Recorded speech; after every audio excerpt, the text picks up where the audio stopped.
സുഖമില്ല. അന്ന് സലൂന് പനി വന്നു, അത് കഴിഞ്ഞപ്പോൾ സനുവിന് പനി വന്നു, അത് കഴിഞ്ഞ് ഫാബിമോക്ക് പനിയായി. ഇനിയിപ്പം നമ്മൾ ഡോക്ടറിനെ കാണാൻ പോവല്ലേ? ഈ അച്ചാച്ചനെ കാണാൻ പോവല്ലേ മോളെ? നമ്മുടെ സനമോൾക്ക് സുഖമില്ലാത്തത് കൊണ്ട് തന്നെ കുറച്ച് നിർബന്ധവും കാര്യങ്ങളൊക്കെ ഉണ്ട് കേട്ടോ. അപ്പം ഇപ്പം നമ്മൾ പുറത്ത് പോകാമെന്ന് പറഞ്ഞ് ഒരുക്കി ഇറക്കിയത് കൊണ്ട് ഇങ്ങനെ വലിയ കുഴപ്പമില്ലാതിരിക്കുകയാണ്. എന്നാലും മുമ്പൊക്കെ ആണെങ്കിൽ നമ്മൾ ആ പുറത്തിറങ്ങുന്നതെന്ന് പറയുമ്പോൾ ഭയങ്കര ഒരു സന്തോഷം പ്രകടിപ്പിക്കുവേ. അവൾക്ക് വയ്യാത്തത് കാരണം അത്ര ഒരു സന്തോഷവും കാര്യങ്ങളും ഒന്നുമില്ല. എനിക്ക് തോന്നുന്നു കുഞ്ഞുങ്ങളാണെങ്കിലും ദേഹം വേദനയും ഒക്കെ ഉണ്ടാവുമായിരിക്കും. അപ്പം വൈകുന്നേരമാണ് നമ്മുടെ ഡോക്ടർ ഉള്ളത്. ഡോക്ടർ എന്ന് പറയുമ്പോൾ നമ്മുടെ ഫാമിലി ഫ്രണ്ട് കൂടിയാണ് കേട്ടോ. അപ്പം ഡോക്ടർ വരുന്ന ആ ഒരു ടൈമിൽ നമുക്ക് കൊണ്ടുപോയി കാണിക്കാമെന്ന് പറഞ്ഞു. അങ്ങനെ ഇപ്പം ഡോക്ടർ വന്നപ്പോൾ വിളിച്ചിട്ടുണ്ടായിരുന്നു, എത്തിയെന്ന് പറഞ്ഞിട്ട്. അങ്ങനെ ഇപ്പോൾ തന്നെ കൊണ്ടുപോയിട്ട് കാണിക്കാമെന്ന് കരുതി. കാരണം കാണിച്ചിട്ട് നമുക്ക് എന്തെങ്കിലും മരുന്ന് കൊടുക്കാനുണ്ടെങ്കിൽ അതൊരു സമാധാനം തന്നെയാണ് കേട്ടോ. ഇപ്പം കുഞ്ഞുങ്ങൾക്ക് സുഖമില്ലാതെ വരുമ്പം ശരിക്കും പറഞ്ഞാൽ നമുക്ക് വലിയവർക്കും അതൊരു വിഷമം തന്നെയാണ്, അവരുടെ ആ ഒരു വേദനയും കാര്യങ്ങളൊക്കെ കാണണ്ടേ. നമ്മുടെ സനമോൾക്കാണെങ്കിൽ ഇന്നലെ നല്ല പനിയായിരുന്നു കേട്ടോ. ഇന്നും പനിയുണ്ട്, പക്ഷെ ഇന്നലത്തേത് ഭയങ്കര അല്ലേ, എന്നിട്ട് നമ്മള് നിർബന്ധവും ഭയങ്കര ഒരു ബുദ്ധിമുട്ടും ഒക്കെ ആയിരുന്നു. അപ്പൊ ഇന്നിപ്പം എന്താ നമ്മള് മരുന്ന് കൊടുത്തു തുടങ്ങി, പക്ഷെ അതിൻ്റെതായ നിർബന്ധമുണ്ട്. ഭക്ഷണം കഴിക്കത്തില്ല. കുഞ്ഞുങ്ങൾക്കൊക്കെ ശരിക്കും പറഞ്ഞ അസുഖം വരുമ്പോഴാണ് ഭയങ്കര ബുദ്ധിമുട്ട് കേട്ടോ. പിന്നെ ഫാബിമോൾക്ക് പനി, സൽമാന്റെ പനി മാറിയോന്ന് ചോദിച്ചാൽ മാറിയിട്ടില്ല. പിന്നെ വേറെ കാര്യം, എനിക്കും ഇങ്ങനെ ത്രോട്ടിനൊക്കെ ഒരു ബുദ്ധിമുട്ടൊക്കെ അല്ലാതെ ഇപ്പം ഒരാളിന് കൊടുത്തു എന്നുള്ളതല്ല, ക്ലൈമറ്റ് അങ്ങനത്തേതാണ്. സാധാരണ നല്ല ആക്റ്റീവായിരിക്കുന്ന മക്കള് പെട്ടെന്ന് ഒന്നും വയ്യാത്തതുപോലെ ഇങ്ങനെ ഒന്നും മിണ്ടാതിരിക്കുമ്പോൾ ഒരു വിഷമം തന്നെയാണ്. അങ്ങനെ ഇതാ ഇരിക്കുന്നതുണ്ട്. മറ്റേ സനമോൾ ഇങ്ങനെ അടങ്ങിയിരിക്കത്തേ ഇല്ല. ഇപ്പം ഡോക്ടറിനെയൊക്കെ കാണുമ്പോൾ ഭയങ്കര സന്തോഷവും കാര്യവും വർത്തമാനം, അവളുടെ ഭാഷയിലൊക്കെ വർത്തമാനം പറയുന്നതാണേ. ഇന്നിപ്പം ഭയങ്കര സൈലന്റ് ആയിട്ടാണ് ഇരിക്കുന്നത്. അപ്പം അത് കാണുമ്പോൾ തന്നെ സത്യം പറഞ്ഞാൽ നമ്മൾ ഈ കണ്ടോണ്ടിരിക്കുമ്പോൾ നമുക്കൊരു വിഷമമാണ്. അപ്പം ഡോക്ടർ അങ്ങനെയൊന്നും വിഷമിക്കേണ്ട കാര്യമൊന്നുമില്ല എന്ന് പറഞ്ഞാൽ ഇപ്പം മോൾക്കുള്ള മരുന്നും കാര്യങ്ങളും വെച്ചു അടുത്ത് ഫാബിമോളെ നോക്കുകയാണ് കേട്ടോ. ഇപ്പം ഫാബിമോൾക്ക് അങ്ങനെ ഭയങ്കര പനിയും കാര്യങ്ങളും ഒന്നുമില്ല, ചെറുതായിട്ടേ ഉള്ളൂ. അപ്പം തുടക്കവേ തന്നെ നമ്മൾ ഡോക്ടറിനെ കാണിച്ച് അതിൻ്റെ ട്രീറ്റ്മെൻറ്റ് എടുക്കുകയാണെങ്കിൽ പിന്നെ ബുദ്ധിമുട്ടൊന്നും ഇല്ലല്ലോ. നമ്മൾ അവിടെ ഇരിക്കുമ്പോൾ, ഡോക്ടറിൻ്റെ അടുത്ത് ഇരിക്കുമ്പോൾ ഉണ്ട് സൽമാൻ വിളിക്കുന്നു, ഉമ്മ എനിക്ക് ഒട്ടും സംസാരിക്കാൻ വയ്യ, ഭയങ്കര ചുമ. അപ്പോൾ പിന്നെ എന്നെ ഒന്ന് വിളിക്കാൻ വരാവൂ എന്ന് ചോദിച്ചു. സാധാരണ സൽമാൻ വരുമ്പോഴേക്ക് രാത്രി 10:30 മണി കാത്തില്ലേ. അപ്പം നമ്മൾ പറഞ്ഞു ശരി എന്നാ വിളിച്ചിട്ട് വരാം. അങ്ങനെ ഇപ്പോൾ ഇതാ സലൂനെ വിളിക്കാൻ പോവാണേ. പിന്നെ അതിൻ്റെ ഇടയിൽ ഇപ്പം എനിക്ക് ചുമ കൂടി. ഒരു ഫാമിലി പാക്ക് ആയി. ചുമ വന്നു കഴിഞ്ഞാലുണ്ടല്ലോ നിർത്തുണ്ടാവില്ല. എനിക്കാണെങ്കിൽ അങ്ങനെ ഇങ്ങനൊന്നും അസുഖമൊന്നും പെട്ടെന്ന് 300 മില്ലിയുടെ അല്ല അല്ലെങ്കിൽ 1 ലിറ്ററിന്റെ അല്ല വാങ്ങിച്ചാൽ കിട്ടുകയാണ്. പക്ഷേ അസുഖം വന്നു കഴിഞ്ഞാൽ ഒരു രക്ഷ ഉണ്ടാവില്ല, അതാണ് കാര്യം. അങ്ങനെ സൽമാനെ വിളിക്കാനായിട്ട് ഇതാ പോവാണ്. പോയിക്കൊണ്ടിരിക്കുമ്പോൾ തന്നെ അതെ നല്ല ട്രാഫിക് ബ്ലോക്കും ഒക്കെ ഉണ്ടായിരുന്നു കേട്ടോ. അപ്പോൾ അങ്ങനെ ഇപ്പോൾ ഡോക്ടറിനെ വിളിച്ച് പറഞ്ഞപ്പോൾ കുറച്ച് മരുന്നും കാര്യങ്ങളൊക്കെ ഉണ്ടായിരുന്നില്ല. അപ്പോൾ വരുന്ന വഴിയിൽ തന്നെ എനിക്ക് പിന്നെ ഇവർക്ക് എല്ലാവർക്കും ഉള്ള മെഡിസിനും കൂടി വാങ്ങിയിട്ട് പോകാൻ കരുതി. കാരണം ഇനിയിപ്പം വീട്ടിലെത്തിയിട്ട് തിരിച്ച് വന്ന് വാങ്ങിക്കുക എന്ന് പറഞ്ഞാൽ ബുദ്ധിമുട്ട് വരും. അങ്ങനെ ഇവർ വണ്ടിയിലിരുന്നപ്പോൾ തന്നെ ഞാൻ പോയി ഇവർക്കുള്ള ടാബ്ലറ്റും കാര്യങ്ങളൊക്കെ വാങ്ങിയിട്ട് വന്നു. അങ്ങനെ രാവിലെ തന്നെ നിസ്കാരവും ഓതലും ഒക്കെ കഴിഞ്ഞ ശേഷം ഞാൻ ടെറസിലേക്ക് പോയി കേട്ടോ. ഇപ്പോൾ കുറേ ദിവസമായി അങ്ങനെ ഈ ഒരു സമയത്ത് ടെറസിൽ പോയിട്ട് പ്രഭാതമൊക്കെ ഉണ്ടെങ്കിൽ നല്ല രീതിയിലൊക്കെ ഒന്ന് വീഡിയോ എടുക്കാമെന്നൊക്കെ കരുതി പോയതാണ് കേട്ടോ. പക്ഷെ അവിടെ ചെന്നപ്പോഴേക്കൊന്നുമില്ല, ഇങ്ങനെ നോർമലി ഉള്ളൊരു ആകാശം തന്നെയാണ്. പിന്നെ അത് കാരണം ഇനി ഞാൻ വീഡിയോ ഒന്നും എടുക്കാൻ നിന്നില്ലേ. പിന്നെ താഴെ വന്നിട്ട് ഞാൻ എനിക്കുള്ള ചായയൊക്കെ ഇട്ടുകൊണ്ട് വന്നു. എന്നിട്ട് നിസാറയ്ക്ക് പള്ളിയിൽ നിന്ന് വരാനായിട്ട് വൈകും കേട്ടോ. അപ്പം ഇപ്പം ഞാൻ മാത്രമേ ഉള്ളൂ, മറ്റവരൊക്കെ കിടക്കുകയാണ്. കാരണം അവർക്കൊന്നും സുഖമില്ലാത്തത് കാരണം ഇവരാരും അങ്ങോട്ട് എഴുന്നേറ്റിട്ടില്ല. അപ്പം ഞാൻ ചായയൊക്കെ കുടിച്ച ശേഷം ചെടികൾക്കൊക്കെ ഒന്ന് വെള്ളം ഒഴിക്കാമെന്ന് കരുതി. ഈ വരാന്തയിൽ വെച്ചിരിക്കുന്നത് മഴവെള്ളം, ഭയങ്കര ശക്തമായിട്ടുള്ള മഴ അടിച്ചാൽ മാത്രമേ ഇതിലേക്ക് വെള്ളം വീഴത്തുള്ളൂ. അല്ലെങ്കിൽ ഇതുപോലെ നമ്മൾ ഒഴിച്ചു കൊടുക്കാൻ വേണം കേട്ടോ. പിന്നെ ഈ ആന്തൂറിയാണെങ്കിലും ഒരുമാതിരി അതിൻ്റെ കളറൊക്കെ മാറി വരുന്നത് കേട്ടോ. എന്തുകൊണ്ടാണ് അങ്ങനെ വരുന്നതെന്ന് അറിയുന്നവരൊന്ന് പറഞ്ഞു തരും കേട്ടോ. അതുപോലെ തന്നെ ഈ ചൈന ഡോള് ഇടയ്ക്ക് നല്ലതായിട്ടൊക്കെ വന്നതാണേ. പക്ഷെ ഇപ്പോൾ ഇലകളൊക്കെ ഒരു മഞ്ഞപ്പ്, ഇലയിലൊക്കെ ഇങ്ങനെ ഒരു മഞ്ഞ കളറ് പിടിക്കുന്നുണ്ട്. അപ്പം ഞാനിങ്ങനെ ഇടയ്ക്ക് ഇങ്ങനെ കറിവേപ്പിലയുടെ കാര്യം പറഞ്ഞപ്പം ആരോ എൻ്റെ അടുത്ത് പറഞ്ഞിട്ടുണ്ടായിരുന്നു, കഞ്ഞിവെള്ളത്തിൻ്റെ അകത്ത് കുറച്ച് നാരങ്ങ നീര് പിഴിഞ്ഞിട്ട് അത് നമ്മൾ ഇലകളിലേക്ക് സ്പ്രേ ചെയ്ത് കൊടുത്താൽ നല്ലതാണെന്നൊക്കെ, ഡൈല്യൂട്ട് ചെയ്ത ശേഷം കേട്ടോ. അങ്ങനെ അറിഞ്ഞപ്പോഴേക്കും ഞാൻ അങ്ങനെ ഈ ചൈന ഡോളിനും അതുപോലെ തന്നെ നമ്മളുടെ ഈ റോസയുണ്ട്, റോസയ്ക്കും കറിവേപ്പിലേക്കും ഇതുപോലെയുള്ള നമ്മുടെ ഈ മുകളിൽ വെച്ചിരിക്കുന്ന ബൊഗൈൻവില്ലയില്ലേ, അതിനൊക്കെ ഇതുപോലെ തളിച്ചു കൊടുത്തു കേട്ടോ. അപ്പം ഞാൻ വെള്ളം തിളപ്പിക്കാൻ വെച്ചിട്ടാണ് പോയിട്ടുണ്ടായിരുന്നത്. ജീരകവും ഉലുവയും പിന്നെ അതുപോലെ തന്നെ കുറച്ച് അയമോദവും ഒക്കെ ഇട്ട് തിളപ്പിച്ച വെള്ളമാണ് കേട്ടോ. അപ്പം ഈ ചൂടുവെള്ളം കുടിക്കുന്നത് തന്നെയാണ് നല്ലത്. ഇപ്പം നിസാറിക്ക മെയിനായിട്ട് ചൂട് വേണം നിസാറിക്കൊക്കെ കുടിക്കാൻ. അതുകൊണ്ട് ഞാൻ പിന്നെ ഫ്ലാസ്കിൽ ഇങ്ങനെ ഒഴിച്ചു വെച്ചേക്കാം. അപ്പം നമുക്ക് ആവശ്യത്തിനനുസരിച്ച് കുടിക്കാമല്ലോ. അപ്പം നല്ല ചൂടായത് കാരണം പിന്നെ തിളപ്പിച്ച വെള്ളം ഞാൻ കുപ്പികളിലാക്കി വെക്കുകയും ചെയ്യും. അപ്പം രണ്ടും കൂടി മിക്സ് ചെയ്തിട്ട് കുടിക്കും കേട്ടോ. തിളപ്പിച്ച വെള്ളം മാത്രമേ കുടിക്കാറുള്ളൂ ഇവിടെ. അത് തന്നെയാണ് എപ്പോഴും നല്ലത് കേട്ടോ. അപ്പം ഇന്നലെ രാത്രി തന്നെ ഞാൻ കുറച്ചധികം കടല വെള്ളത്തിലേക്ക് ഇട്ടിട്ടുണ്ടായിരുന്നു. അപ്പം ഞാൻ വിചാരിച്ച് കടല വേവിച്ച് തണുത്ത ശേഷം അത് നമ്മൾ ഫ്രീസറിലാക്കി വെക്കുകയാണെങ്കിൽ നമുക്ക് അത്രയും സമയം നഷ്ടമാകത്തില്ല കേട്ടോ. കാരണം ആ സമയം നമുക്ക് മറ്റെന്തിനെങ്കിലും ഉപയോഗിക്കാനും പറ്റും. അപ്പോൾ കടല വേവിക്കാൻ വെച്ചതിലേക്ക് ഞാൻ എന്താ മഞ്ഞപ്പൊടിയും കുറച്ച് ഉപ്പും പിന്നെ കുറച്ചധികം വെള്ളം കൂടി ചേർത്തിട്ട് ഒരു 5-6 വിസിൽ വരെ ഇതൊന്ന് വേവിച്ചെടുക്കുക. അതൊക്കെ നമ്മൾ ഓരോ എടുക്കുന്ന കടലയെ ഡിപ്പെൻഡ് ചെയ്തൊക്കെ ഇരിക്കും കേട്ടോ. പിന്നെ നമ്മൾ ഈ സുഖമില്ലാത്ത സമയങ്ങളിൽ അതുപോലെ ധൃതി കൂട്ടി ഇപ്പം ഓഫീസിലൊക്കെ പോകുന്നവരാണെങ്കിൽ അവർക്കൊക്കെ ഇത് യൂസ്ഫുൾ ആവുന്നതന്നെയാണ് എൻ്റെ ഒരു വിശ്വാസം കേട്ടോ. ഞാൻ ഇങ്ങനെയൊക്കെയാണ് എൻ്റെ സമയം ഞാൻ സേവ് ചെയ്യുന്നത് കേട്ടോ. ഇപ്പം എനിക്കറിയാം ഇനിയിപ്പോൾ സുഖമില്ലാതെ കിടന്നു കഴിഞ്ഞാൽ നമുക്ക് എന്തെങ്കിലും ഒന്ന് ഉണ്ടാക്കണം എന്ന് തോന്നിക്കഴിഞ്ഞാൽ പിന്നെ ആ സമയത്ത് കിച്ചണിലൊന്നും നിൽക്കാൻ തോന്നത്തില്ല. ശരിയല്ലേ ഞാൻ പറഞ്ഞത്? നമുക്ക് ഭയങ്കര ദേഹം വേദനയൊക്കെ ആയിരിക്കുമല്ലോ. അപ്പോൾ ഇതാ കടലയൊക്കെ വെന്ത് വന്നിട്ടുണ്ട്. അപ്പം ഇത് നന്നായിട്ട് ഇനിയിപ്പം ഒന്ന് ഡ്രെയിൻ ചെയ്ത ശേഷം ഒന്ന് തണുക്കാനായിട്ട് വയ്ക്കുക. നല്ലതുപോലെ തണുത്തിട്ട് മാത്രമേ നമ്മൾ ഫ്രീസറിൽ വെക്കത്തുള്ളൂ കേട്ടോ. അപ്പോൾ ഇതാ കുറച്ചധികം തേങ്ങ എടുത്തിട്ടുണ്ട്. അപ്പം ഇതിനിടയിൽ എൻ്റെ അടുത്ത് ആരോ ചോദിച്ചിട്ടുണ്ടായിരുന്നു എങ്ങനെയാണ് തേങ്ങ ചിരകിയാണ് എടുക്കുന്നതെന്നൊക്കെ. മുൻപൊക്കെ ചിരകി തന്നെയാണ് എടുത്തോണ്ടിരുന്നത്. ഇപ്പം നമ്മളുടെ വീടിൻ്റെ അവിടെ അടുത്ത് ഒരു മില്ലുണ്ട് കേട്ടോ. അപ്പോൾ അവിടെ തേങ്ങയും കിട്ടും, അവർ ചിരകി തരുകയും ചെയ്യും. അപ്പോൾ പിന്നെ ഞാൻ അവരുടെ നിന്ന് ചിരകി വാങ്ങിക്കുകയാണ് ചെയ്യണത്. അപ്പോൾ ഈ തേങ്ങയിലേക്ക് ഇതാ കുറച്ചധികം കൊച്ചുള്ളിയും ഇഞ്ചിയും കൂടി ഇട്ടിട്ട് ഇതാ ഒന്ന് മൂപ്പിച്ചു കൊടുക്കുകയാണ്. അപ്പം ഇതും നല്ല ഒരു ഐഡിയ തന്നെയാണെന്നാണ് എൻ്റെ ഒരു അഭിപ്രായം. നിങ്ങളൊക്കെ ഇങ്ങനെ ചെയ്യുന്നവരുണ്ടെങ്കിൽ പറയുക കേട്ടോ. മുൻപെപ്പോഴോ ഞാൻ ഇതുപോലെ കാണിച്ചിട്ടുണ്ട്. അപ്പം ഞാൻ വിചാരിക്കും ഞാൻ ചെയ്യുന്ന സമയം ഇതും കൂടി നിങ്ങൾക്ക് ആർക്കെങ്കിലും ഒരാളുടെങ്കിലും ഉപകാരപ്പെട്ടാലോ എന്ന് കരുതിയിട്ടാണ് അങ്ങനെ കാണിക്കുന്നത് കേട്ടോ. പിന്നെ കുറച്ച് കറിവേപ്പിലയും അതുപോലെ തന്നെ കുരുമുളകില്ലേ, ഇതൊക്കെ നമ്മളുടെ ആവശ്യത്തിന്, അല്ലാതെ ഇതിനൊന്നും ഒരു പ്രത്യേകിച്ചൊരു കണക്കും കാര്യമൊന്നുമില്ല. നമ്മളുടെ വീട്ടിലുള്ളവരുടെ എരിവ് പുളി ഇതൊക്കെ നമുക്കല്ലേ അറിയത്തുള്ളൂ. അപ്പോൾ അതിനനുസരിച്ച് ചേർത്തിട്ട് നമ്മളിതൊന്ന് തീ കുറച്ചിട്ടൊന്ന് വറുത്തു കൊടുക്കണം കേട്ടോ. തീ കൂട്ടിയിട്ട് നമ്മൾ എളുപ്പത്തിന് അങ്ങ് ചെയ്ത് തീർക്കാമെന്ന് കരുതിയിട്ട് കരിച്ചെടുത്ത് കളയരുത്. എങ്കിൽ പിന്നെ ആ കറിക്ക് ഒരു ടേസ്റ്റും ഉണ്ടാവത്തില്ലേ. അപ്പോൾ ഇത് കൈയെടുക്കാതെ നമ്മൾ ഒന്ന് ഇളക്കി കൊടുത്തോണ്ടിരുന്നാൽ മതി കേട്ടോ. അപ്പം ഈ സമയത്ത് ഞാൻ വിചാരിച്ചു ശരി എന്നാൽ അപ്പം റെഡിയാക്കാം. ഇതിന് വേണ്ടിയിട്ട് ഞാനിവിടെ വറുത്ത് പൊടിച്ച പച്ചരിപ്പൊടിയാണ് എടുത്തിരിക്കുന്നത് കേട്ടോ. ഞാനിവിടെ ഒരു 1.5 കപ്പ് ഇട്ടിട്ടുണ്ടായിരുന്നു. പിന്നെ അതിലേക്ക് പാകത്തിനുള്ള ഉപ്പും പിന്നെ കുറച്ചധികം പച്ചവെള്ളമാണേ ഒഴിച്ചിട്ട് വേറെ ഒന്നും ചേർക്കത്തില്ല. തേങ്ങയോ ഒന്നും ആവശ്യമില്ല. വെറുതെ ഇതൊന്ന് ഇളക്കി കൊടുത്താൽ മാത്രം മതി കേട്ടോ. വറുത്ത പച്ചരിപ്പൊടിയാണ് കേട്ടോ ഞാനിവിടെ. അതുപോലെ എല്ലാവരും എൻ്റെ അടുത്ത് ചോദിക്കാറുണ്ട് പൊടി വാങ്ങിക്കുന്നതാണോ വീട്ടിലുണ്ടാക്കുന്നതാണോ എന്നൊക്കെ. ഞാൻ പച്ചരി വാങ്ങിച്ചിട്ട് പിന്നെ പുഴുക്കലരി ഇതിൻ്റെ കൂടെ ചേർക്കുമെന്നൊക്കെ. ഞാൻ പുഴുക്കലരിയൊന്നും ചേർക്കത്തില്ല, പച്ചരി മാത്രം വാങ്ങിയിട്ട് അത് നന്നായിട്ടൊന്ന് കഴുകിയിട്ട് പിന്നെ വട്ടിയിൽ വെച്ച് ആ വെള്ളം ഒന്ന് പോയി കഴിയുമ്പോഴേക്ക് മില്ലിൽ കൊടുത്തിട്ട് പൊടിച്ച് വറുത്ത് കൊണ്ടുവരികയാണ് ചെയ്യണത് കേട്ടോ. കണ്ടോ, കുറച്ചധികം വെള്ളം ഒഴിച്ചിട്ട് നമുക്ക് ഇതൊന്ന് ലൂസാക്കി എടുക്കണേ. അപ്പം ഞാൻ നേരത്തെ പറഞ്ഞതുപോലെ ഇതിനും പ്രത്യേകിച്ചൊരു അളവും കണക്കും ഒന്നുമില്ല. ഈ കലക്കുന്ന മാവ് ഒന്ന് ലൂസായിരിക്കണം, അത്ര മാത്രമേ ഉള്ളൂ കേട്ടോ. അപ്പം ലാസ്റ്റ് നമ്മൾ കുറച്ച് ഓയിലും കൂടി ഇതിലേക്ക് ഒഴിച്ചു കൊടുക്കും. അത് മസ്റ്റായിട്ട് ഒഴിച്ചു കൊടുക്കണം കേട്ടോ. എന്നിട്ട് നമ്മളിങ്ങനെ ഇളക്കുമ്പോൾ നമുക്കറിയാം കട്ടിക്ക്, നിങ്ങൾക്ക് ചിലർക്ക് കട്ടിയുള്ള അപ്പമായിരിക്കും ഇഷ്ടം. അങ്ങനെയാണെങ്കിൽ ഒരുപാട് അങ്ങ് ലൂസാക്കണ്ട. പക്ഷെ ലൂസാക്കിയിട്ട് എടുക്കുന്നതാണ് എപ്പോഴും നല്ലത് കേട്ടോ.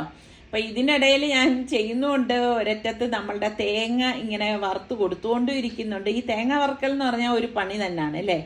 അപ്പോൾ അതാ എൻ്റെ കാസ്റ്റേണിലാണ് ഞാനിത് ഉണ്ടാക്കണത്. അപ്പോൾ കുറച്ച് ഓയിൽ ഒഴിച്ചിട്ട് ഒന്ന് നല്ലതുപോലെ ഒന്ന് ബ്രഷ് ചെയ്ത് കൊടുക്കാം. എപ്പോഴും നമ്മൾ ഇതുപോലെയുള്ള ദോശയൊക്കെ ഉണ്ടാക്കുമ്പോഴായാലും അപ്പമൊക്കെ ഉണ്ടാക്കുമ്പോഴായാലും ഇതുപോലത്തെ നമ്മളുടെ കാസ്റ്റേണിലൊക്കെ ഉണ്ടാക്കുമ്പോൾ നല്ല ടേസ്റ്റാണ് കേട്ടോ. എന്നിട്ട് നമ്മുടെ ഈ മാവ് ഇതുപോലെ ഒന്ന് കോരി ഒഴിച്ചു കൊടുത്താൽ മാത്രം മതി കേട്ടോ. അപ്പോൾ തേങ്ങയുടെ കളറൊക്കെ ഒന്ന് ചേഞ്ചായി വരുന്നുണ്ട്. അപ്പോൾ നല്ല മൂത്ത മണം വരുന്നുണ്ട് കേട്ടോ. ഇപ്പം ചിലർ നല്ല ഡാർക്കാക്കി വറുത്തെടുക്കും, പക്ഷെ എനിക്ക് അത്രയും ഡാർക്കാക്കണത് ഇഷ്ടമില്ല കേട്ടോ. അപ്പോൾ കണ്ട നമ്മളുടെ ദോശ ഇവിടെ റെഡി ആയപ്പോഴേക്ക് ഞാൻ ഒന്ന് മറിച്ചെടുക്കുകയാണ് കേട്ടോ. നീർദോശ എന്നാണ് നമ്മൾ പറയണത് കേട്ടോ.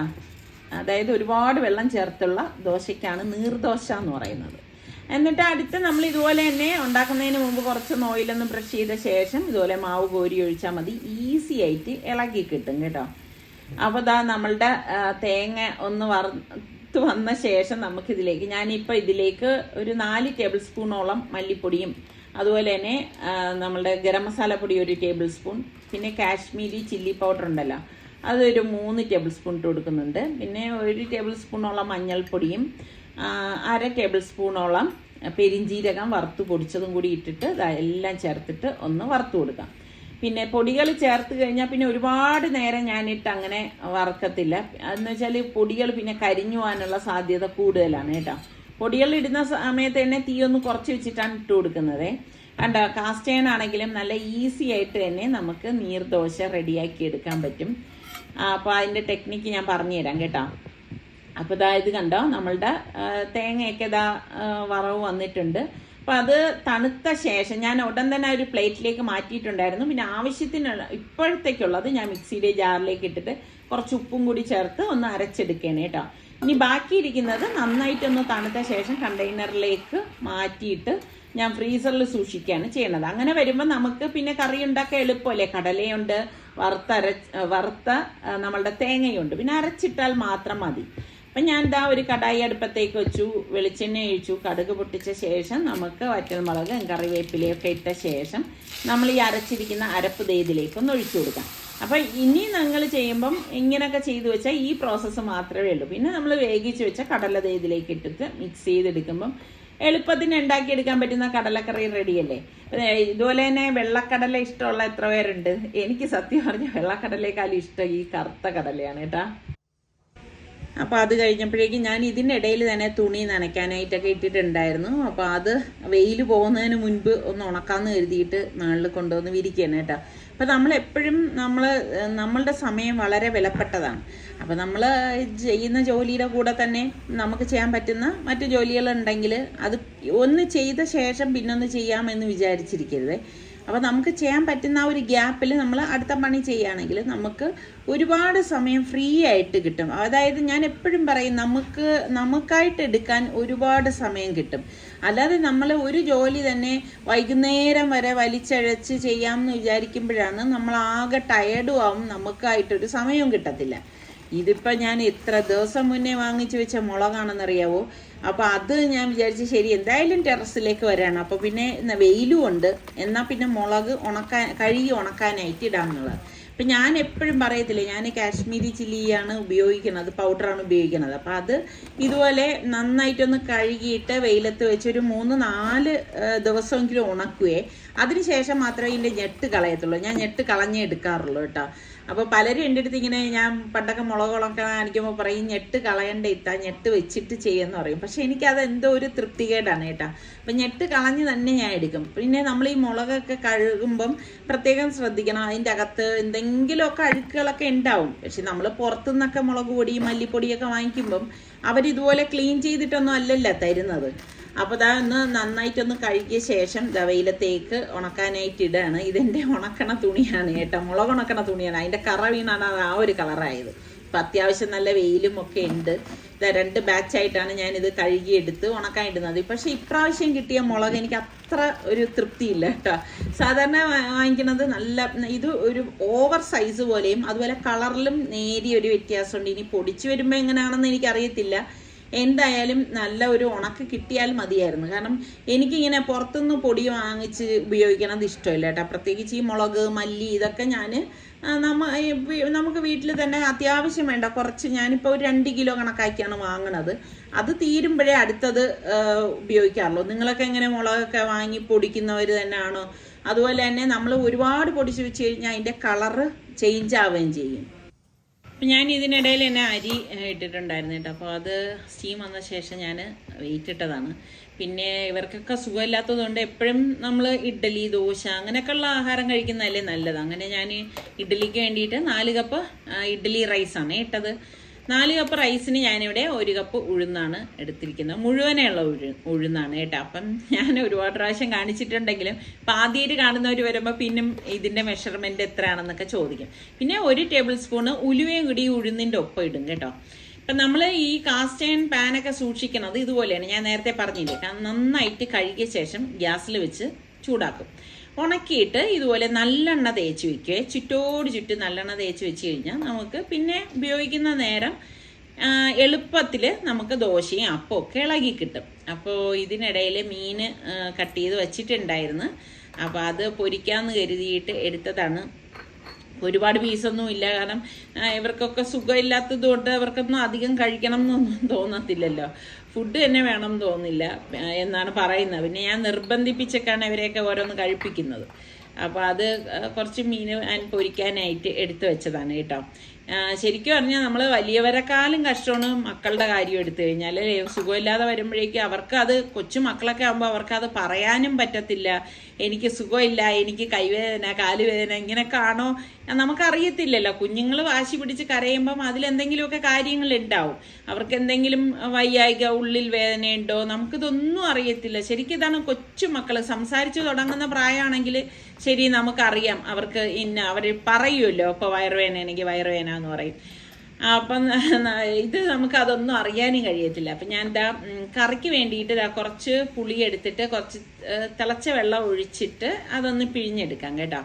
അപ്പോൾ അതൊന്ന് തണുത്ത ശേഷമാണ് ഞാനൊന്ന് പിഴിഞ്ഞെടുക്കണത്. നമ്മൾ ഇങ്ങനെ എടുത്തു കഴിഞ്ഞാണ്ടല്ലോ പുളി നന്നായിട്ട് പിഴിഞ്ഞ്, അതായത് നല്ല ചാറ് കിട്ടും നമ്മൾ തിളച്ച വെള്ളം എടുത്തിട്ടിരിക്കുന്നത്. അപ്പോൾ ഇന്നിപ്പം നല്ല കുറുകിയ ചാറോട് കൂടിയിട്ടുള്ള കറി ഉണ്ടാക്കണേ. അപ്പം അതിന് വേണ്ടിയിട്ടാണ് ഞാൻ 2 തക്കാളി എടുത്തത്. തക്കാളി എടുക്കുമ്പോൾ എപ്പോഴും നല്ല കളറും ചാറുമുള്ള തക്കാളി എടുക്കുന്നതായിരിക്കും നല്ലത് കേട്ടോ. ഇത് കുറച്ച് ദശക്കട്ടിയുള്ള തക്കാളിയാണ് എനിക്ക് കിട്ടിയത്. അപ്പോൾ ആ 2 തക്കാളിയെ നമുക്ക് മിക്സിയുടെ അരയ്ക്കുന്ന ജാറിലെ അതിലേക്ക് ഇട്ട് കൊടുക്കാം. പിന്നെ ഇതിലേക്ക് വേണ്ട മുളക് പൊടിയും കൂടി നമ്മൾ ചേർത്ത് കൊടുക്കണം കേട്ടോ. ഞാനിവിടെ 2 ടേബിൾ സ്പൂൺ കാശ്മീരി ചില്ലി പൗഡറും 1.5 ടേബിൾ സ്പൂൺ മല്ലിപ്പൊടിയും 1/4 ടീസ്പൂൺ മഞ്ഞൾപ്പൊടി, 1 ടീസ്പൂൺ കുരുമുളക് പൊടിയും, പാകത്തിനുള്ള ഉപ്പും, പിന്നെ നമ്മൾ ഈ പുളി പിഴിഞ്ഞില്ലേ ആ പുളി വെള്ളമാണ് ഇതിലേക്ക് ഒഴിച്ചിട്ട് ഒന്ന് അരച്ചു കൊടുക്കുന്നത്. മീൻകറി തന്നെ നമ്മൾ പല വിധത്തിൽ ഉണ്ടാക്കുമല്ലോ. അപ്പോൾ ദാ ഇതുപോലെ നമ്മൾ അരച്ചെടുത്തിട്ടുണ്ട്. ഒരുപാട് വെള്ളം ഒഴിച്ച് അങ്ങ് ലൂസാക്കി അരച്ചെടുക്കരുത് കേട്ടോ. അപ്പം ഈ സമയത്ത് നമ്മളുടെ ചോറൊക്കെ വെന്ത് വന്നിട്ടുണ്ട്. അപ്പം ഇനി ഇത് ഒന്ന് ഊറ്റി കൊടുക്കാം. ചോറുണ്ടാക്കുന്നതൊക്കെ എങ്ങനെയാണെന്നൊക്കെ കുറേ പേര് ചോദിക്കും. ഞാൻ ഇതിനു മുൻപ് കുറേ പ്രാവശ്യം കാണിച്ചിട്ടുള്ളതും ഒക്കെയാണ് കേട്ടോ. അതുപോലെ തന്നെ നമ്മൾ ഞാൻ നേരത്തെ പറഞ്ഞതുപോലെ നമ്മൾ എല്ലാം ഒരേ സമയം ചെയ്യുകയാണെങ്കിൽ കറിയും ചോറും ഒക്കെ ഒരേ ടൈമിൽ നമുക്ക് റെഡിയായി കിട്ടും. പിന്നെ മൺചട്ടിയിലേക്ക് വെളിച്ചെണ്ണ ഒഴിച്ചിട്ട് നമുക്ക് ഉലുവയിട്ട് പൊട്ടിച്ചു കൊടുക്കാം. പിന്നെ ഒരു 7-8 ചുവന്നുള്ളിയും അതുപോലെ തന്നെ 5-6 വെളുത്തുള്ളി, 1 പീസ് ഇഞ്ചിയൊക്കെ നീളത്തിൽ അരിഞ്ഞതാണ്. ഇതോടൊപ്പം തന്നെ കുറച്ച് കറിവേപ്പിലയും കൂടി ഇട്ടിട്ട് ഒന്ന് വഴറ്റി കൊടുക്കാം കേട്ടോ. അപ്പോൾ ഇതൊന്ന് മൂത്ത് വരണേ. ഇത് ഇന്ന് കഴിക്കുന്നതിനേക്കാളും വെച്ചിരുന്നിട്ട് പിറ്റേ ദിവസം ഈ മീൻകറി കഴിക്കുമ്പോഴാണ് ടേസ്റ്റ് കൂടുതൽ കേട്ടോ. ഇതുപോലെ ഒന്ന് വഴറ്റിയെടുക്കണം. എന്നിട്ട് അതിൻ്റെ ആ ഒരു നല്ല ഒരു മൂത്ത് വരുന്ന ഒരു സമയത്താണ് നമ്മൾ ഈ അരച്ചിരിക്കുന്ന അരപ്പ് ഇതിലേക്ക് ഒഴിച്ചു കൊടുക്കുന്നത് കേട്ടോ. ഒഴിച്ചു കൊടുത്തിട്ട് ഈ അരപ്പിൻ്റെ ആ ഒരു പച്ച ചൊവയും ഒരു പച്ച റോ സ്മെല്ലൊക്കെ ഉണ്ടല്ലോ അത് പോത്തക്ക രീതിയിൽ അപ്പോൾ ഇതുപോലെ ഒന്ന് വഴറ്റിയെടുക്കണം കേട്ടോ. കുറച്ച് നേരം നമ്മളൊന്ന് ഫ്ലെയിം ഒന്ന് കുറച്ച് വെച്ച ശേഷം ഇതുപോലെ ഒന്ന് വഴറ്റി കൊടുത്താൽ മതി. എങ്കിൽ മാത്രമേ ആ കറി നല്ല ടേസ്റ്റ് ഉണ്ടാകത്തുള്ളൂ. ഇപ്പോൾ നമ്മൾ പുട്ടിൻ്റെ കൂടെയും ഇടിയപ്പത്തിൻ്റെ കൂടെ അല്ലെങ്കിൽ ചപ്പാത്തിയുടെ കൂടെയൊക്കെ കഴിക്കാൻ പറ്റിയ ഒരു കിട്ടില്ലൻ കറിയാണ് കേട്ടോ. എന്നിട്ട് നമ്മൾ ഇടയ്ക്ക് മൂടി വെച്ചിട്ടുണ്ടായിരുന്നു. പിന്നെ മൂടി തുറന്നിട്ട് ഇത് അതുപോലെ തന്നെ അപ്പോൾ ആ വെള്ളമൊക്കെ വറ്റി വരുമ്പോഴാണ് ഇതുപോലെ ഇങ്ങനെ തെറിച്ച് നിൽക്കുന്നത് കേട്ടോ ചാറ്. അപ്പോൾ നല്ലതുപോലെ ഒന്ന് ഇളക്കി കൊടുത്ത ശേഷം നമുക്ക് ഈ ബാക്കിയിരിക്കുന്ന പുളിവെള്ളം ഉണ്ടല്ലോ അത് ഇതിലേക്ക് ഒഴിച്ചു കൊടുക്കാം. പിന്നെ പുളിയൊക്കെ നിങ്ങളുടെ പാകത്തിന് എടുത്താൽ മതി കേട്ടോ. ഇനി ഇതിലേക്ക് നമ്മൾ ചേർത്ത് കൊടുക്കുന്നത് തിളച്ച വെള്ളം തന്നെ ഒഴിച്ചു കൊടുക്കണം. പച്ചവെള്ളം ഒഴിച്ചു കൊടുക്കരുത് കേട്ടോ. പച്ചവെള്ളം ഒഴിച്ചു കൊടുത്താൽ അത്ര ടേസ്റ്റ് ഒന്നും ഉണ്ടാകത്തില്ല. തിളപ്പിച്ച വെള്ളം തന്നെ ഒഴിച്ചു കൊടുക്കാൻ ശ്രദ്ധിക്കണേ. ശരിക്കും മീൻകറി ഉണ്ടെങ്കിൽ പിന്നെ മറ്റ് കറികളുടെ ഒന്നും ആവശ്യമില്ല അല്ലേ. അപ്പം എന്താ ഇതിലേക്ക് എനിക്ക് ഉപ്പ് കുറവെന്ന് തോന്നിയതുകൊണ്ട് ഞാൻ ഇതിലേക്ക് കുറച്ച് ഉപ്പും കൂടി ഇതായി ഇട്ട് കൊടുക്കുകയാണ്. ഇട്ട് കൊടുത്തിട്ട് ഇതാ ഇതുപോലെ ഒന്ന് ഇളക്കി കൊടുക്കാം. ഇനി ഇത് നന്നായിട്ടൊന്ന് വെട്ടി തിളയ്ക്കുന്നത് വരെ നമുക്ക് ഒന്ന് മൂടി വെച്ച് കൊടുക്കാം കേട്ടോ. പിന്നെ നിങ്ങൾക്കൊക്കെ തേങ്ങ അരച്ചുള്ള കറിയാണോ ഇഷ്ടം, അതേ മുളകിട്ട കറിയാണോ ഇഷ്ടം? ഇവിടെ നിസർക്കൊക്കെ മുളകിട്ട കറിയാണോ ഇഷ്ടം. അപ്പം പാര മീനായിരുന്നു. അപ്പം ഞാൻ ഇതാ ബാക്കി ഇതാ കറിയിലേക്ക് ഇടണേ. ഇതിൻ്റെ ഈ ഒരു പാരമീൻ വാങ്ങിയ വലിയ പാരയായിരുന്നു കേട്ടോ. അതിൻ്റെ കഷ്ണങ്ങളാണ് കുറച്ച് പൊരിക്കാൻ കൂടി ഞാൻ മാറ്റി വെച്ചത്. പിന്നെ കുറച്ച് കറിവേപ്പിലയും കൂടി ഇട്ടിട്ടൊന്ന് മൂടി വെച്ച് കൊടുക്കാം. അപ്പോൾ ഈ സമയം കൊണ്ട് നമുക്ക് ഒരു മെഴുക്ക് തയ്യാറാക്കാം. അപ്പോൾ അതിന് വേണ്ടി ഞാൻ ഇൻഡസ്സാലിയുടെ പാത്രമാണ് ഇത്. അപ്പോൾ അതിലേക്ക് വെളിച്ചെണ്ണ ഒഴിച്ച് കടുകിട്ട് പൊട്ടിച്ച ശേഷം നമുക്ക് കറിവേപ്പിലയും അതുപോലെ തന്നെ പച്ചമുളകും കൂടി ഇട്ട് കൊടുക്കാം കേട്ടോ. പിന്നെ പലരുടെയും സംശയമാണ് ഇത് അടിക്ക് പിടിക്കുമോ എന്നുള്ളത്. ഇത് അടിക്ക് പിടിക്കത്തൊന്നുമില്ല കേട്ടോ. സ്റ്റീലായതുകൊണ്ട് അടിക്ക് പിടിക്കുമോ ഇത്താന്നൊക്കെ ചോദിക്കാറുണ്ടായിരുന്നു കേട്ടോ. അപ്പം ഞാനിവിടെ കോവയ്ക്ക അരിഞ്ഞ് ഫ്രിഡ്ജിലേക്ക് വെച്ചിട്ടുണ്ടായിരുന്നു. അപ്പോൾ ആ കോവയ്ക്ക മെഴുക്കാണ് ഉണ്ടാക്കണത് കേട്ടോ. ഇവിടെ ഫാബിയോൾക്ക് കോവയ്ക്ക മെഴുക്കൊക്കെ ഭയങ്കര ഇഷ്ടമാണ്. ഇതിലേക്ക് പാകത്തിനുള്ള ഉപ്പും കൂടി ഇട്ടിട്ട് നമുക്ക് ഒന്ന് വഴറ്റി കൊടുക്കാം കേട്ടോ. ഒട്ടും അടിക്ക് പിടിക്കത്തില്ല കേട്ടോ. നല്ല ഒരു പാനാണ്. ഇങ്ങനത്തെ പാനൊക്കെ ഉള്ള ഗുണം എന്ന് പറഞ്ഞു കഴിഞ്ഞാൽ ഇതിന് നല്ല ചൂട് കട്ടിയുള്ള പാനുകളാണ് കേട്ടോ. അപ്പോൾ അതുകൊണ്ടാണ് ഇതൊന്നും അടിക്ക് പിടിക്കാത്തത് കേട്ടോ. ഇതിന് നമുക്ക് മൂടി വെച്ച് കൊടുക്കാം. ഇടയ്ക്ക് ഈ മൂടി ഒന്ന് മാറ്റിയിട്ട് അടി ചേർത്ത് ഒന്ന് ഇളക്കി കൊടുക്കണം കേട്ടോ. പിന്നെ കോവയ്ക്ക പ്രേമികളൊക്കെ ആരൊക്കെ ഉണ്ട്? സത്യം പറഞ്ഞാൽ കോവയ്ക്ക കഴിക്കാൻ ഭയങ്കര ഇഷ്ടമാണ്. പിന്നെ ഇത് മെനക്കെട്ടിരുന്ന് ഈ വട്ടത്തിൽ അരിഞ്ഞെടുക്കുമ്പോൾ കയ്യിൽ കറയൊക്കെ പറ്റുന്ന അതാണ് ഒരു മെനക്കേടെന്ന് തോന്നുന്നത്. എന്നിട്ട് ഇപ്പം ഇതിനിടയ്ക്ക് മീൻ കറിയും ഞാൻ ഇടയ്ക്കൊന്ന് തുറന്ന് നോക്കി. ഇപ്പം കഷ്ണങ്ങളൊക്കെ വെന്ത് വന്നിട്ടുണ്ട്. മീൻ എപ്പോഴും നമ്മൾ ഒരുപാടിട്ട് അങ്ങ് തിളപ്പിച്ച് ഒരുപാട് സമയമായിട്ട് അങ്ങ് വേവിക്കാൻ പാടില്ല കേട്ടോ. അതിനൊരു സമയമുണ്ട്. എത്രയും പെട്ടെന്ന് റെഡിയാവുന്ന ഒരു കറിയാണ് മീൻ കറി എന്ന് പറയുന്നത്. എങ്കിൽ മാത്രമേ ആ മീനിന് നല്ല ഒരു ടേസ്റ്റ്, മീൻ കറിക്ക് ഒരു ടേസ്റ്റ് ഒക്കെ ഉണ്ടാകത്തുള്ളൂ കേട്ടോ. അപ്പോൾ ഇതിനിടയിൽ കോവയ്ക്ക ഒന്ന് വഴറ്റി കൊടുത്തിട്ടുണ്ടായിരുന്നു. പിന്നെ നമുക്ക് ഇതിലേക്ക് കുറച്ച് മഞ്ഞൾപ്പൊടിയും മുളക് പൊടിയും കൂടി ഇട്ട് കൊടുക്കണം. ഈ 2 പൊടികൾ മാത്രമേ ഞാൻ ഇതിലേക്ക് ചേർക്കത്തുള്ളൂ കേട്ടോ. എന്നിട്ട് നമുക്കിതാ ഇതുപോലെ ഒന്ന് ഇളക്കി എടുക്കണം. അപ്പം ഞാൻ വിചാരിക്കും സനമോള എന്തെങ്കിലും കഴിച്ചാലോ എന്ന് വിചാരിച്ചിട്ടാണ് ഇതൊക്കെ റെഡിയാക്കുന്നത്. ഇതൊന്നും അങ്ങനെ കഴിക്കത്തൊന്നുമില്ല കേട്ടോ. ഇപ്പം എന്ത് കൊടുത്താലും ഒന്നും കഴിക്കാത്തൊരു പരുവാണേ. ലാസ്റ്റ് മീൻകറിയിലേക്ക് കുറച്ച് ഉലുവാപ്പൊടിയും കൂടി, വറുത്ത് പൊടിച്ച ഉലുവാപ്പൊടിയാണേ, അതും കൂടി ഇട്ടെടുക്കുകയാണ്. ഇത്രയും മാത്രമേ ഉള്ളൂ കേട്ടോ. അപ്പം നമ്മളുടെ അടിപൊളി മീൻകറി റെഡിയാണ്. അപ്പോൾ ഇതിലേക്ക് ലാസ്റ്റ് ഞാൻ എപ്പോഴും ഇങ്ങനെയാണ് കേട്ടോ, കുറച്ച് കറിവേപ്പിലയും കൂടി ഇട്ടിട്ട് അടച്ചങ്ങ് മാറ്റി വെക്കും കേട്ടോ. അപ്പോൾ കോവയ്ക്ക മൂടി വെച്ചിട്ടുണ്ടായിരുന്നു. കോവയ്ക്ക ആയാലും എന്ത് വെജിറ്റബിൾ ആണെങ്കിലും നമ്മൾ അതിൻ്റെ ആ ഒരു കളറും ഗുണമൊന്നും നഷ്ടപ്പെടാത്ത രീതിയിൽ വേണം റെഡിയാക്കി എടുക്കാനുള്ളത്. അപ്പോൾ കോവയ്ക്ക മെഴുക്കും ഇവിടെ റെഡിയായിട്ടുണ്ട് കേട്ടോ. അപ്പോൾ മീൻ പൊരിക്കാനായിട്ട് വെച്ചു. അപ്പം ഞാൻ വിചാരിച്ചു ഇന്നിപ്പം ഇവർക്ക് എല്ലാവരും സുഖമില്ലാത്തവരാണ്. അപ്പം നേരത്തെ ഇവർക്കുള്ള ഭക്ഷണമൊക്കെ കൊടുക്കാം. ഇവരാരും ഭക്ഷണം കഴിക്കത്തില്ല കേട്ടോ. വേണ്ട എന്ന് പറയാം. അസുഖം വന്നു കഴിഞ്ഞാൽ ഇവിടെ അതാണൊരു മെനക്കേട്. ആരും ഭക്ഷണം കഴിക്കത്തില്ല. പിന്നെ ഞാൻ നിർബന്ധിപ്പിച്ച് കഴിപ്പിക്കുന്നതാണ്. നമ്മൾ സുഖമില്ലെങ്കിലും നന്നായിട്ട് ഭക്ഷണം കഴിക്കണം. എങ്കിലല്ലേ നമുക്ക് അതിനുള്ള ഒരു ആരോഗ്യം കിട്ടത്തുള്ളൂ. ഇപ്പം എനിക്കിങ്ങനെ പറയാൻ എളുപ്പമാണ്, സത്യമാണ്. ശരിക്കും പറഞ്ഞാൽ നമുക്ക് അസുഖമൊക്കെ വരുമ്പോഴേക്കും ഒന്നും കഴിക്കാനായിട്ട് തോന്നത്തില്ല. വായിലൊന്നും രുചികരമായിട്ട് നമുക്ക് തോന്നില്ല. അത് തന്നെയാണ് ഇപ്പം നമ്മളുടെ സനമോളുടെ അവസ്ഥയും കേട്ടോ. ഒരു ഭക്ഷണമോൾ കഴിക്കുന്നില്ല എന്നുള്ളതാണ്. ശരിക്കും പറഞ്ഞാൽ ഞങ്ങളെ വേദനിപ്പിക്കുന്നത്. കാരണം കുഞ്ഞ് എന്തെങ്കിലും ഒന്ന് കഴിച്ചിരുന്നെങ്കിൽ നമുക്കൊരു സമാധാനം ഉണ്ടായിരുന്നു. ഞാൻ പറയായിരുന്നു ഇങ്ങനെ ആയിക്കഴിഞ്ഞാൽ ഭയങ്കര ബുദ്ധിമുട്ടാണല്ലോ. അപ്പോൾ നമ്മുടെ കോവയ്ക്ക മെഴുക്കും മീൻ കറിയും മീൻ പൊരിച്ചതും എല്ലാം ഇവിടെ റെഡി ആയിട്ടുണ്ട്. അപ്പം ഞാൻ ചോറൊന്ന് വിളമ്പി ഒന്ന് കാണിക്കണേ കേട്ടാ. ശരിക്കും എനിക്കിങ്ങനെ വീഡിയോ എടുക്കാൻ ഭയങ്കര ഇഷ്ടമാണ് കേട്ടോ. ഫൈനലായിട്ട് ഇതിങ്ങനെ സെർവ് ചെയ്യുന്നത്. പക്ഷെ ഇപ്പോഴത്തെ ഈ പല തിരക്കും കാര്യങ്ങളും കാരണം ഒന്നും ഇങ്ങനെ ഒരുമിച്ചിരുന്ന് കഴിക്കുന്നതും ഒന്നും എടുക്കാനായിട്ടൊന്നും സാധിക്കാറില്ല. കാരണം ഞാൻ പറഞ്ഞില്ലേ എല്ലാവരും അസുഖവും ഇതുമൊക്കെ പിടിച്ചിരിക്കുന്നതാണ്, അത് പറ്റത്തില്ലല്ലോ. അപ്പോൾ നല്ല മീൻകറി ആണ് എനിക്ക് ഏറ്റവും ഇഷ്ടം. മീൻകറിയിൽ ഇതുപോലെ തല കഴിക്കാം, പ്രത്യേകിച്ച് പാരമീനിൻ്റെ തലക്കറിയില്ലേ, അതിങ്ങനെ കഴിക്കാൻ ഭയങ്കര ഇഷ്ടമാണ് കേട്ടോ. ചിലർക്ക് ഇഷ്ടമില്ലാത്തവർക്ക് ഇത് എന്തൊക്കെയോ പോലെ തോന്നും. പക്ഷെ എന്നെ പോലെ ഇഷ്ടമുള്ള ആൾക്കാരും ഉണ്ടാവുമല്ലോ. പിന്നെ അത് കഴിഞ്ഞിട്ട് പിന്നെ ഭക്ഷണം കഴിച്ച പാത്രം കഴുകാനും ഒക്കെ ഉണ്ടായിരുന്നു, കുറച്ച് പണിയൊക്കെ ഉണ്ടായിരുന്നു. പിന്നെ വൈകുന്നേരം ആയപ്പോഴാണ് ഞാൻ വിചാരിച്ചു ശരി ഇനിയിപ്പം അരച്ച് വെക്കാം. ഞാനിങ്ങനെയാണ് രാവിലെ അരയ്ക്കേണ്ട ദിവസം രാവിലെ അരി വെള്ളത്തിലിടും. അല്ലെങ്കിൽ ഇടുന്ന ടൈം എന്ന് പറഞ്ഞാൽ രാത്രിയായിരിക്കും. രാവിലെ ഇടുകയാണെങ്കിൽ വൈകുന്നേരം അരച്ചു വെക്കും. പിന്നെ ഇതിൽ സ്പെഷ്യലായിട്ട് ഒരു ഐറ്റം കൂടി ചേർക്കുക, വെള്ള അവലുണ്ടല്ലോ, അവലും കൂടി ചേർത്തിട്ട് നമ്മൾ ഇഡ്ഡലി ഉണ്ടാക്കി കഴിഞ്ഞാൽ ഭയങ്കര ടേസ്റ്റാണ് കേട്ടോ. ഞാൻ പല രീതിയിൽ ഉണ്ടാക്കാറുണ്ട്. അവലിട്ട് ഉണ്ടാക്കാറുണ്ട്, നമ്മളുടെ ചവരിയില്ലേ, ചവരി വെച്ച് ഉണ്ടാക്കാറുണ്ട്. നിങ്ങളൊക്കെ ഇങ്ങനെ പരീക്ഷണങ്ങൾ നടത്താറുണ്ടോ? ഞാൻ ഇങ്ങനെയൊക്കെ ചെയ്യാറുണ്ട് കേട്ടോ. പിന്നെ ഇതൊന്നും ഇല്ലാതെ ഉണ്ടാക്കിയാലും ഞാൻ ഉണ്ടാക്കുന്ന ഇഡ്ഡലി നല്ല മൃദു തന്നെയാണ്. പിന്നെ ഇതുപോലെയൊക്കെ ചെയ്യാനും തോന്നുന്ന സമയങ്ങളിലൊക്കെ ഞാൻ ചെയ്യുകയും ചെയ്യും. കുറച്ച് ചൂടുവെള്ളം ഒഴിച്ച് അതൊരു 2 മിനിറ്റ് പോലും വേണ്ട കേട്ടാ. അത് എളുപ്പം, അവലല്ലേ, പെട്ടെന്ന് കുതിർന്ന് കിട്ടും. അപ്പം ഞാൻ എപ്പോഴും ഇങ്ങനെയാണ്, നമ്മളുടെ ഉഴുന്ന് ആദ്യം അരച്ച ശേഷം മാത്രമേ അരി അരയ്ക്കത്തുള്ളൂ കേട്ടോ. അപ്പം എപ്പോഴും ഞാൻ പറയത്തില്ലേ, നമ്മളെപ്പോഴും സുഖമില്ലാത്ത അവസ്ഥകളിൽ നമുക്ക് ഇതുപോലെയുള്ള ആവിയിൽ വേവിച്ച ഭക്ഷണങ്ങൾ കഴിക്കുന്നത് തന്നെ ആയിരിക്കും എന്തുകൊണ്ടും നല്ലത്. ഇപ്പം നമുക്ക് ഇഡ്ഡലിക്കൊക്കെ അരച്ച് വെച്ച് കഴിഞ്ഞാൽ നമുക്ക് ഇഡ്ഡലി വേണമെങ്കിൽ ഇഡ്ഡലി ഉണ്ടാക്കാം, അതല്ല ദോശ മതിയെങ്കിൽ ദോശ ഉണ്ടാക്കാം. ഇതൊക്കെ ഞാൻ സനമോളെ ഉദ്ദേശിച്ചാണ് ഇങ്ങനെയൊക്കെ അരച്ച് വെക്കാന്ന് വിചാരിക്കണത്. പക്ഷേ ആ കുഞ്ഞാണെങ്കിൽ ഒരു വസ്തു കഴിക്കുന്നുമില്ല, അതാണ് വേറൊരു ഇത്.